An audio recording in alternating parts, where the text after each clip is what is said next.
but at the same time to acknowledge that spirituality is a factor of existence, is a factor of humanity in Africa, and to recognize what the sources of that spirituality are in Africa. By and large, African traditions and spiritualism,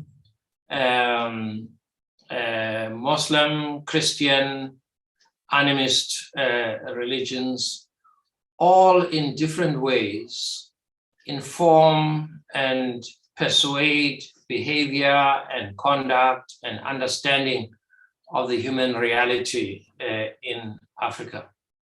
And so we talked about spirituality in as broad a context as we could imagine, or as we know how it was. The second thing I want to say is that somehow we realized that the participants of Manchester never dwelt on the matter of spirituality in any depth, although we recognized that there was a recognition of it and a mention thereof. And so in a sense, unlike other themes, on this theme, we more or less are operating, if you like, de novo. We are creating something that Manchester did not engaged sufficiently. So in some ways, we're looking at spirituality in the context of our day and age and the challenges and struggles that we face today. And in it, we're looking at it through the lens of the Pan-Africanist movement from 1945 onwards. And that is by way of background in terms of where we are and why this is important. We think it is important. We think it is important because it is reflected in the daily lives of the peoples of African descent everywhere, wherever they might be. It is important because it informed the struggles of the slaves from Africa, wherever they were placed. It is important in many respects because it drew people from all walks of life into the struggles for freedom across Africa and beyond. We think it is important also because it should be informing critically our daily lives today as we face the challenges of our day: development, poverty, climate change. As we speak in Sudan, there is a coup d'etat that is underway as we speak. As we speak, there is resistance in the Sudan. As we speak, Ethiopia is divided, and the federal forces have been bombing targets in Tigray. So far from the guns being silenced in 2021, they seem to be rambling as never before. And we therefore have to ask the questions. What is the effect and the impact of all of this in the quality of lives and in the ongoing challenges that Africa faces today? And so I think contextually, we do have a big issue before us. We want to understand, and because we know that this is very much a feature of African society by and large, not universally so, but by and large, it's a feature of African society. But we want to understand, what does it in fact inform, and how does it inform the African consciousness and the African mindset? Thank you very much. I went a little bit beyond a minute, but I was just wanting to place that on the record. Thank you.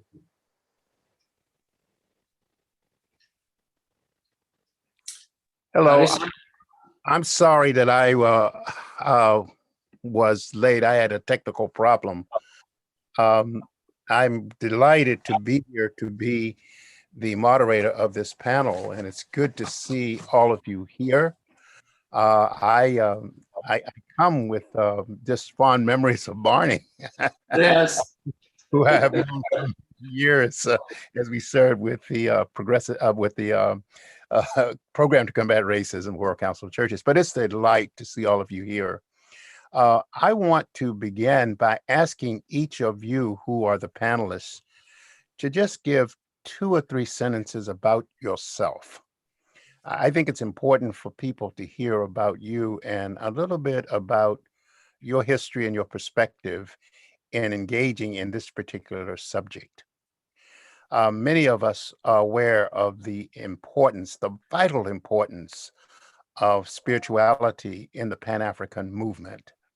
And I recall that in 1900, that W.E.B. Du Bois and several other folks met in London as a precursor to the first Pan-African Congress. And in that meeting, they raised the question of the imperialism and of the economic oppression of the white European churches that came to Africa and tried to change the paradigm of spirituality in Africa. And in the fifth Pan-African Congress, many of you are aware that one of the statements that was made in the section on Africa, particularly West Africa, dealing with the issue of colonialization, that again, the issue was raised in terms of the exploitation of the European American church and how it was utilized to really destroy the spirituality of Africans. And so with that, I'd like to just have you start, and I'll just ask each of you to say a little bit about yourselves. And as you talk, just remember Toni Morrison's whole focus as she deals with the question of remembering. Remember what our friend and our ancestor now, John S. Mbiti, used to say, that wherever there is an African, there is religion. And remember all of the wonderful words of our ancestors who could not disconnect themselves with who we are as a people. The sustaining force that has kept us all together, alive, and dealing with the issue of colonialism and fight against racism and imperialism has been our spirituality. So let me start with you, Bonnie, and if you could just say a little bit about yourself, and each one of you have 10 minutes, and I hope I have not taken too much of your time, but I'd just like to hear you delve into your particular concerns and where you are in this issue. So Bonnie, let's start with you. Thank you very much, Tyrone, Dr. Tyrone Pitts, a good friend from many years ago. Before I start, Bonnie, could we get a recorder? Is there someone on the chat that could do a recorder, be a recorder? Anyone? Do I need to call someone's name? I think so. Okay, the meeting is being recorded. Oh, it is being recorded? Yes. Well, we don't need a recorder. Okay, thank you very much. I'm sorry, Barney, for interrupting. No, I'll just say a few words. I come from this matter with many years in the struggle against racism and the struggle against apartheid in South Africa, particularly, but also elsewhere in the world. I come into this as an academic and as an Anglican priest. I'm now retired and I live in South Africa. But I'm very delighted that we've been able to gather together in this way to commemorate 75 years of the Manchester Conference. And more than that, to be able to look together into the future and see what future can be shaped together for the people of African descent, wherever they may find themselves to be today, and shape that future together. Thank you. Okay, could we go with the next person? Let's see. How about you, Marjorie? Okay, thank you. It's wonderful to be here. I'm Marjorie Lewis. I'm Jamaican. I'm Minister of the United Church in Jamaica and the Cayman Islands. I'm a practical theologian, probably the practical part, the more important. And I have worked for varying times in not just Jamaica, but also in Britain. I'm currently in Canada, and I had a time on sabbatical in the United States. So I'm informed by all of these experiences. My praxis and my academic interest centers around Pan-African interreligious dialogue. So I've done some work on contextual womanist theology for the Caribbean, which is interfaith. We can talk about that at another time, but and my PhD thesis looked at the spirituality of Black British women in two religions, in Christianity and the Asara Set Society. So this is my passion. Great. Thank you very much. Emiliano.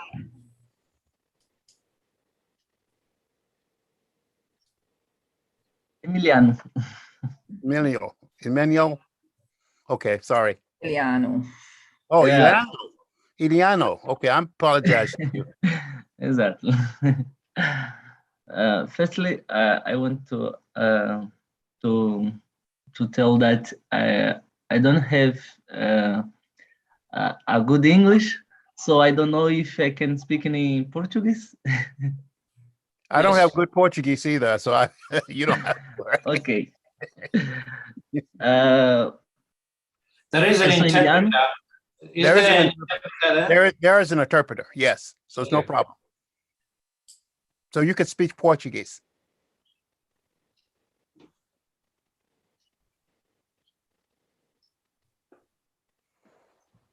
Okay. Emiliano, you can speak Portuguese.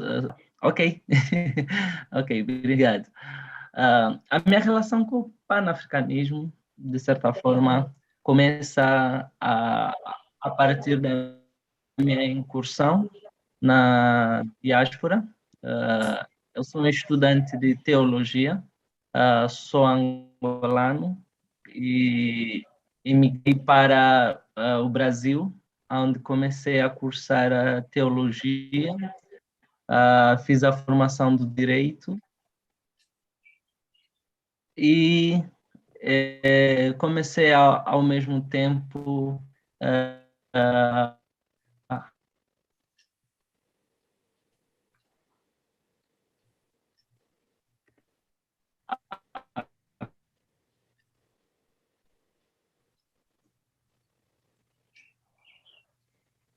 a fundo em descortinar esse mundo do panafricanismo, buscar ação com o mundo teológico e o seu fazer teológico, sobretudo no continente africano, de maneira a trazer aportes para a teologia africana e a diáspora brasileira.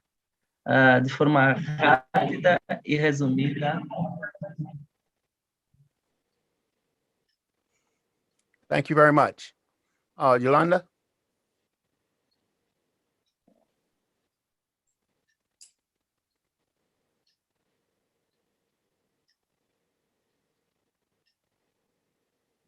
Are you there?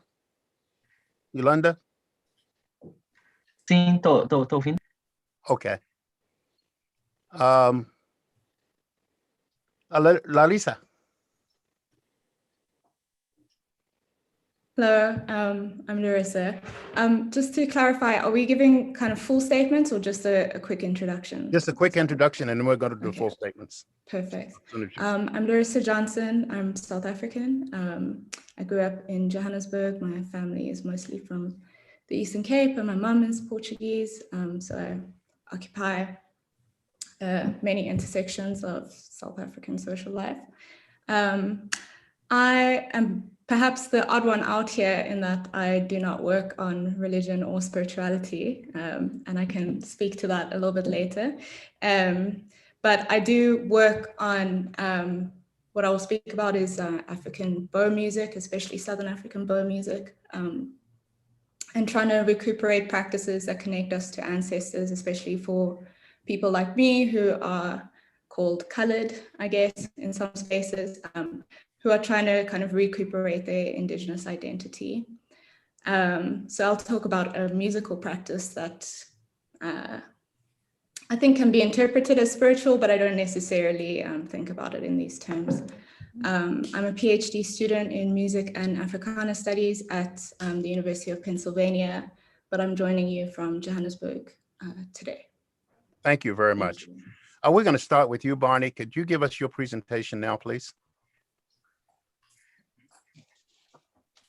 Tyrone and friends, I've already given the presentation really basically, which was both giving a background to why this issue is before us at this conference at this time, and also saying how we tried to construct it, given the realities where we come from and the agenda that we're setting before ourselves, looking into the future. And because I was working with a team in the concept document, I was trying to explain what the thinking that was in that team that put together that concept document.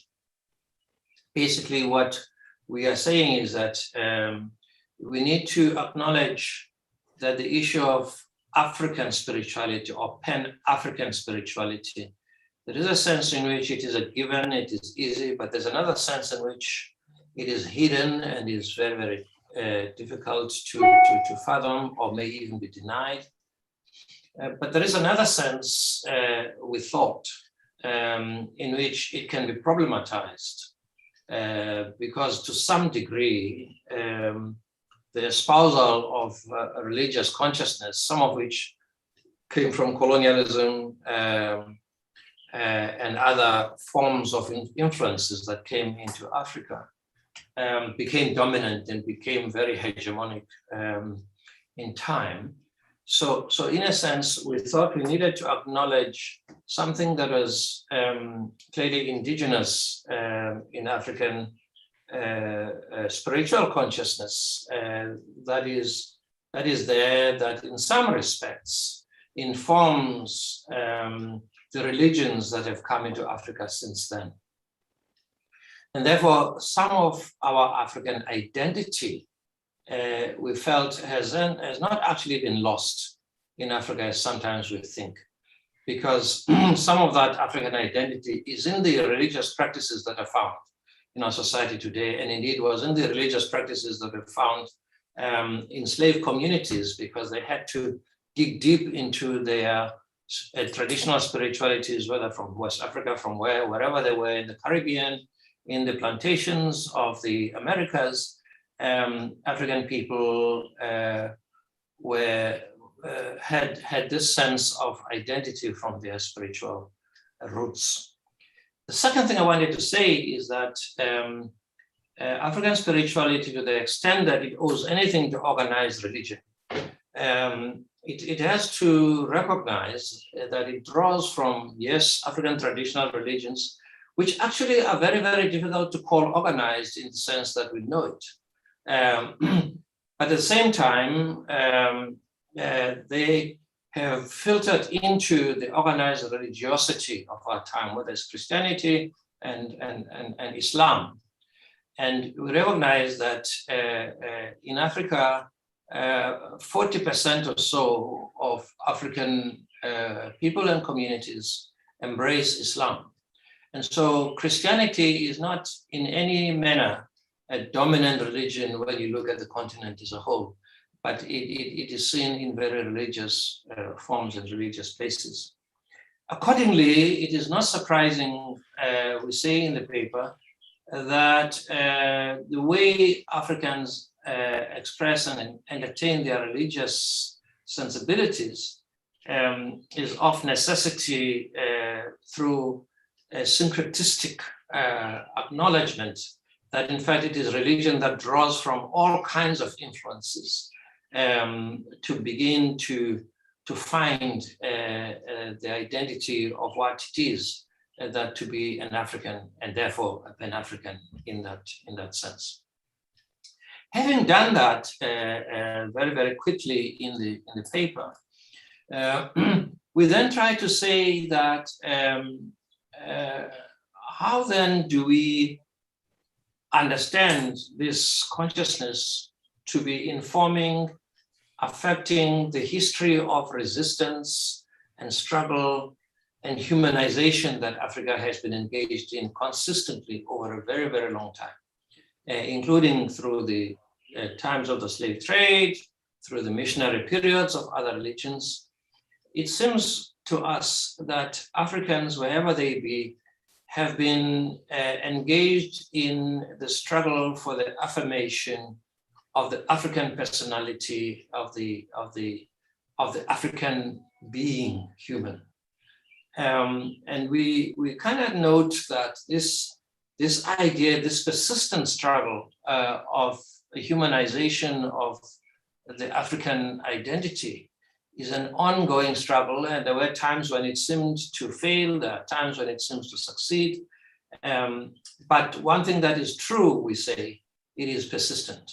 It has informed a great deal of what Africans, wherever they found themselves, were actually engaging with their environment, with their conditions, with their history, with their social context, wherever they have been, even with those who came into their midst, either as traders or colonialists or whatever they were.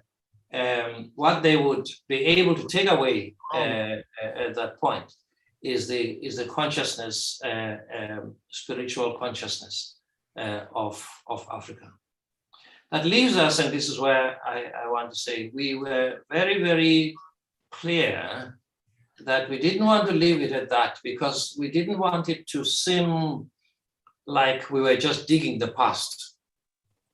We think that it is important to see how does all of this inform the way we shape our present and our future today as a people of African descent, wherever we might be. I mean, using African descent, if you like, in the way in which President Mbeki used it in his opening address.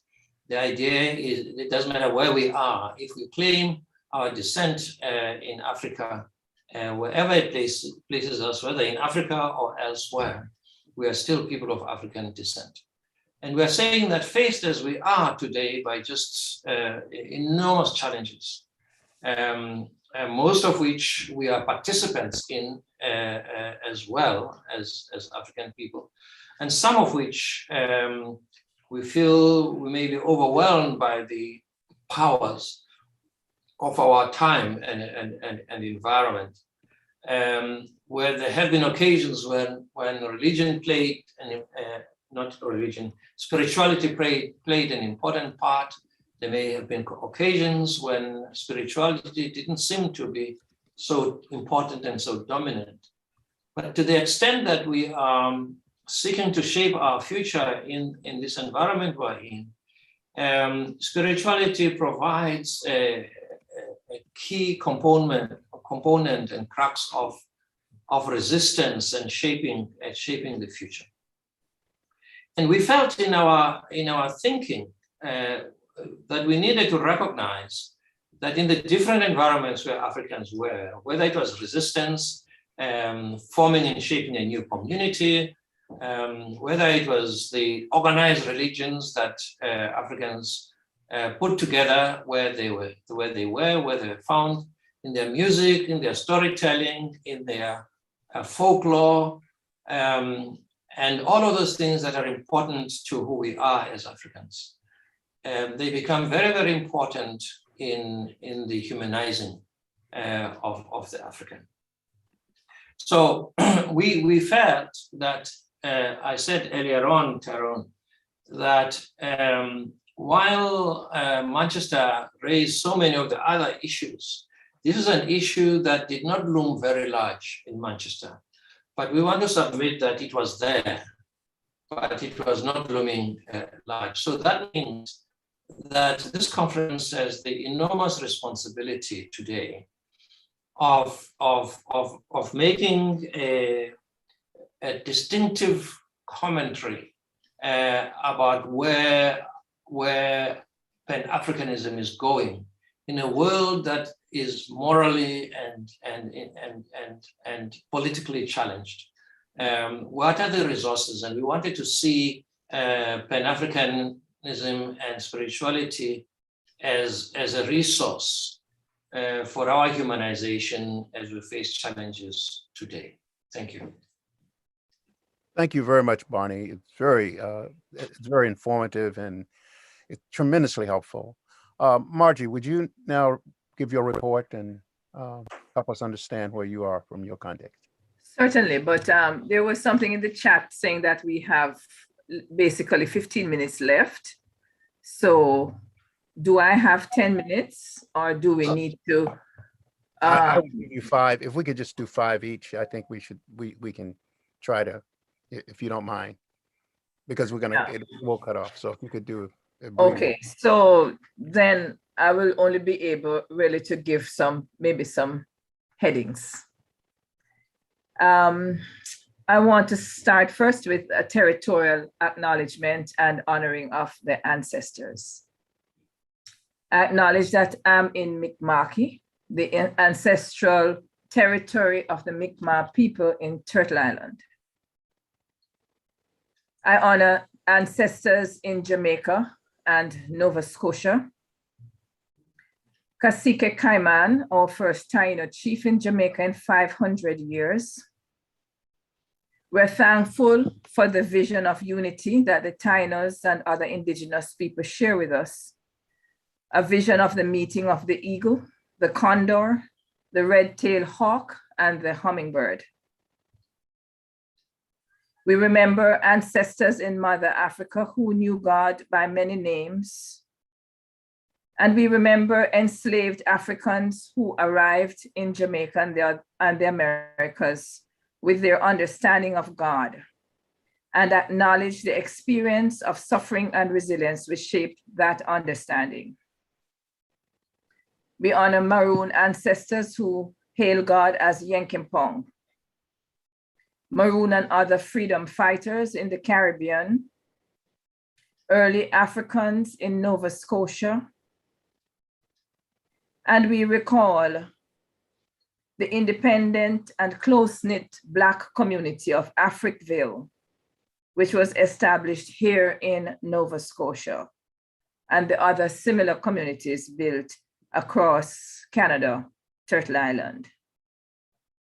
May the ancestors and their descendants on these lands and all the lands we represent here find justice, peace, love, and well-being. My standpoint, I think I already shared with you in the introduction, so I will skip most of that, except to say part of what has shaped my ideas is the experience in the different countries I've lived in, especially around African Liberation Day and other Pan-African events. And that my ongoing project is called Nanish Theology, which is contextualized Jamaican womanist theology based on Nanny of the Maroons as an ancestral mother and icon, and ideas about mothering that have to do with the liberation of the community and a spirituality that is interfaith. So the 3 main points I want to touch on are the UNIA and spirituality, select themes for Pan-African agency and agenda, and a few examples that I have seen. I come from a point of view that spirituality has different dimensions, a quest for meaning and purpose, both within and outside of formal religious spaces. That the role of leaders is important, and the link between the leaders and the people. For the UNIA, one of the well-known slogans was one God, one aim, one destiny. And in other work that I've done, published and unpublished, I've done a little bit of research on religion and the UNIA. So a few points from this beginning investigation. Christianity and religion generally was really important in the UNIA.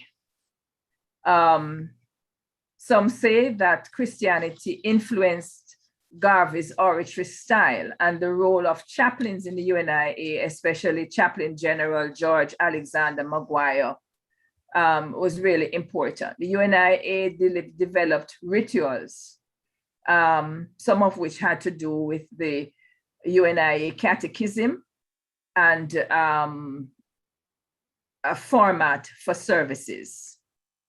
They highlighted the presence of Africans in the Bible and also had a missionary objective, especially to Christianize Africa. Contradictions have been noted about religion in the UNIA, both in terms of how it used white Christianity and how this was contested. But certainly both Garvey and Maguire identified the importance of religion and especially ritual as an important force for unity and cohesion within the Black society. I'll have to skip the wonderful quote I had from Amy Jakes Garvey about religion, but suffice it to say that there were not only Christians, although Christianity was the dominant religion and the dominant rituals, but there were Muslims and people of other faiths within the UNIA. And here in Nova Scotia, where I am, an important development was the African Orthodox Church, which was established in the Maritimes based on the racism that was experienced by Black people coming into the Maritimes, particularly from the Caribbean. So in looking at that and my experiences, there are some themes I think we may want to look at some point. One is where Africans have claimed agency, and certainly the Rastafari and African Caribbean religions are examples of this, where it's not simply reacting, but creating your own space. I think the scope of the religion of inquiry should not just be Christianity. And because of that, I agree with scholars like Anthony Pinn, who wrote Varieties of African American Religious Experience, and Emily Towns, who encourage theologians, not just anthropologists, but theologians as well, to look at a wider scope of the term religion as relates to people of African descent. We need to interrogate who is included, because some Pan-African spaces, in my experience, have difficulty with including some people. So my contention is that all should be included, regardless of gender, age, sexual orientation, sexual practice, and that Islam and Christianity should not simply be rejected as irredeemably colonial, irredeemably part of the trades, different trades in the enslavement of Africans. But that we need to widen the scope and to embrace intersectionality. Right. I feel healing from the wounds of trauma need to be pursued. I think Joy DeGruy's work on post-traumatic slave syndrome, I don't agree with everything, but why not? I think she has some important points, and we need to look at what are the psychological mechanisms. This comes in the tradition of others, like Cross with the psychology of negrescence and so on.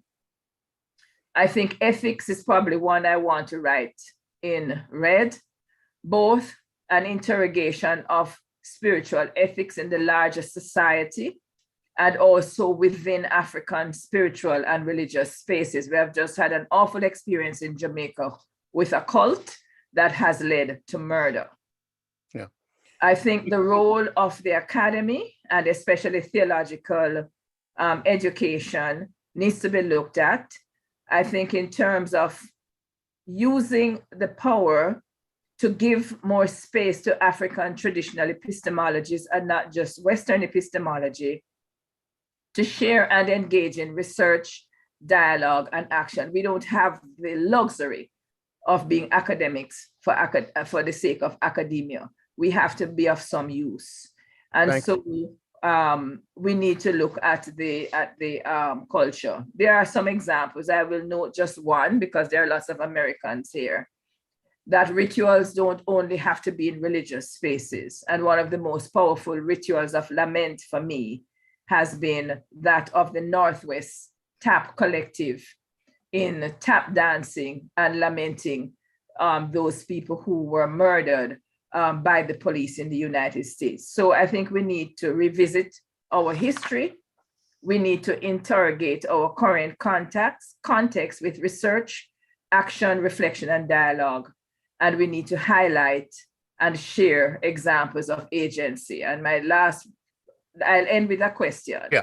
Garvey was able to get a Pan-African group going and get a wide and deep organization. Who or which organization currently has that capacity to bring a Pan-African dialogue together? Thank you, Marjorie. I'd like Venanzo to come in. I'm sorry, I did not mention your name earlier. Please forgive me. It was my head and not my heart. So would you come and talk to us about, give your presentation, please? No, don't worry. Thank you very much. Actually, I'm Venancio Mwangi Munyiri, a Consolata missionary priest originally from Kenya. I've been in Colombia for the last 18 years. I'm going to do my presentation, to be more precise, in Spanish, as I had told my director, and also in communion with Emiliano. 7 puntos muy breves. Primero, la espiritualidad en relación con el panafricanismo es un lugar de enunciación, un lugar político, ético, cultural, que nos ayuda a ubicarnos como negritud en África y diáspora como enunciación. Segundo, las fuentes de acercamiento a la espiritualidad desde el África de panafricanismo tiene que ver con estas fuentes desde la oralidad, fuentes arqueológicos, prácticas culturales, el simbolismo, los silencios y las ausencias causadas por las teologías y las religiones dominantes.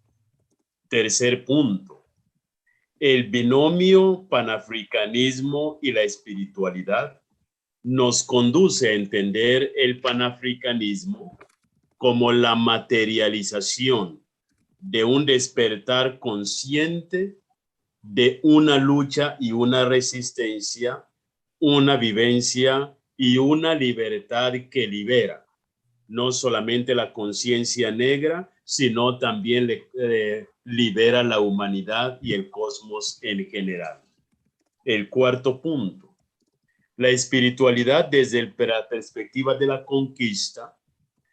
El europeo no pudo esconder el hecho de que el cristianismo viene siendo la narrativa de la experiencia del hombre blanco, que el cristianismo es una religión de la élite o que otorga una clase social. En síntesis, el cristianismo se le propone al negro y su descendiente como una religión extranjera.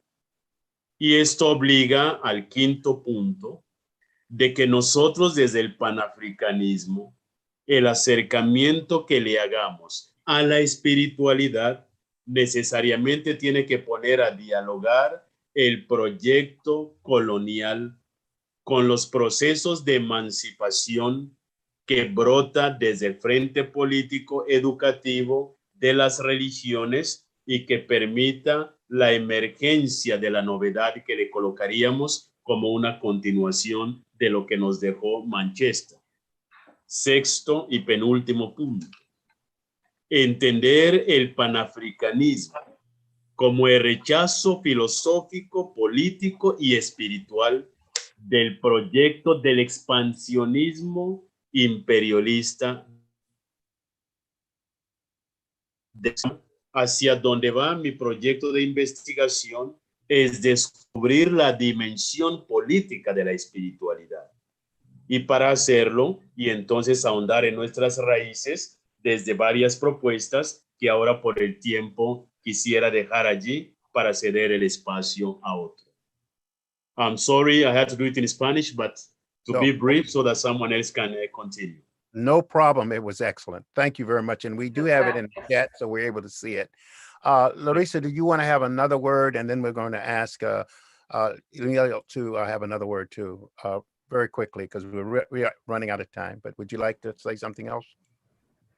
I don't really know how to jump in this quickly. It's a lot of pressure when things have been prepared. I guess I can try and you can just cut me off when you think it's going too long.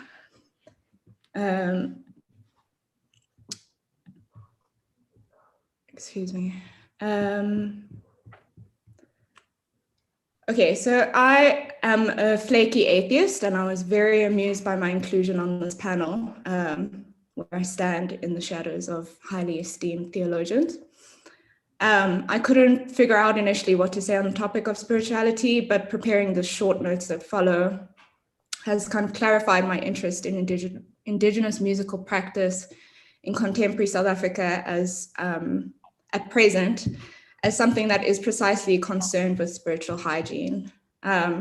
What I am interested in is the question of humanness, in particular of what that means and what it takes to be human under regimes of oppression that have spanned and accumulated over centuries, and that have made some of the image of man, and have made some in the image of man and others in the image of the beast. What is at stake as it relates to the current discussion is the human being in excess of its biological form, what we might otherwise call the spirit. There is much more to be said on the philosophy of the human and the unhuman. But for now, I want to put this aside to focus on the question of practice, particularly as it is realized through indigenous music making in South Africa. I have a whole section that maybe I should just skip. Yeah, and also, Larissa, if you could send that in, I think we would be able to really deal with it. We do have an agenda item coming up with Congressman Sheila Jackson Lee in less than a minute. And so I apologize to you, but we are going to have to transition. So. All right. I think it's better if I just stop there then. Okay. Do you, Emilio, have anything else to say? Alicia? No? Okay. So then we will stop here and we will turn this over to our recorders to record. I do apologize to you for time, and I apologize to you because I could not get in the chat, unfortunately, and could not get in the room. I'm not technologically astute at this point. I'm working on it, but anyway, just keep me in your prayers as we move forward. I want to thank all of you for your presentations. They have been exceptional. And I just want you to know that we are moving in a very positive direction. And this issue of spirituality and the African diaspora is really going to be a major issue that we're going to take up as we move forward. So thank you all. God bless you, and Asante. Thank you.